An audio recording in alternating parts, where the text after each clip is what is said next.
Hello दोस्तों, आज हम लोग अबाउ प्रिंसिपल का ये इलेक्ट्रॉन के एनर्जी लेवल वाला डायग्राम देखेंगे जिसके थ्रू हम अपना इलेक्ट्रॉनिक कन्फिग्रेशन करते हैं।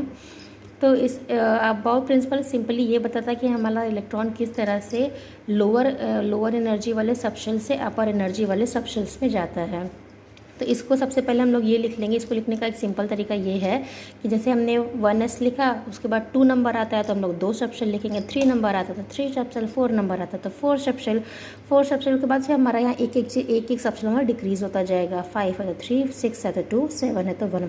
हालांकि यहाँ पे 5F और 6D भी आता है, लेकिन अभी हम लोग वो नहीं करेंगे क्योंकि हमारे लेवल पर उतना ज़्यादा टफ कॉन्फ़िगरेशन नहीं पूछा जाता है।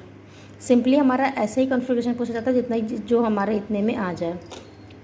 तो सबसे पहले यहाँ पर हम लोग एक लाइन ड्रॉ कर लेंगे ऐसे, उसके बाद ये, उसके बाद ये, उसके बाद ये। तो सबसे पहले जो हमारा इलेक्ट्रॉन है वो 1s में जाएगा, 1s से 2s में, 2s से 2p में हमारा इलेक्ट्रॉन जाता है, 2p से हमारा इलेक्ट्रॉन 3s में जाता है, 3s से इलेक्ट्रॉन हमारा 3p में जाता है, 3p से हमारा जो इलेक्ट्रॉन है वो आता है 4s में।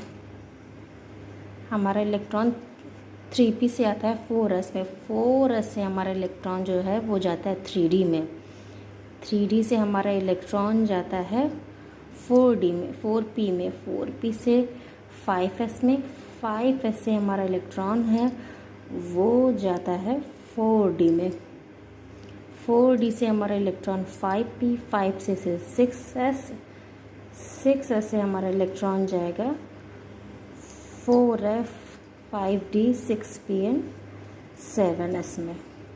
सबसे पहले हमारा इलेक्ट्रॉन आया 1s में, 1s से 2s में, 2s से हमारा इलेक्ट्रॉन 2p में गया, 2p से 3s में, 3s से 3p में, 3p के बाद हमारा इलेक्ट्रॉन 4s में जाता है, 4s से जाने के बाद हमारा इलेक्ट्रॉन आता है 3d में, 3d से हमारा इलेक्ट्रॉन 4p में आता है, 4p से 5s में, 5s से हमारा इलेक्ट्रॉन जाता है 4d में, 4d से 5p, 5p से 6p, 6s, 6s से 4f, 5d, 6p and 7s।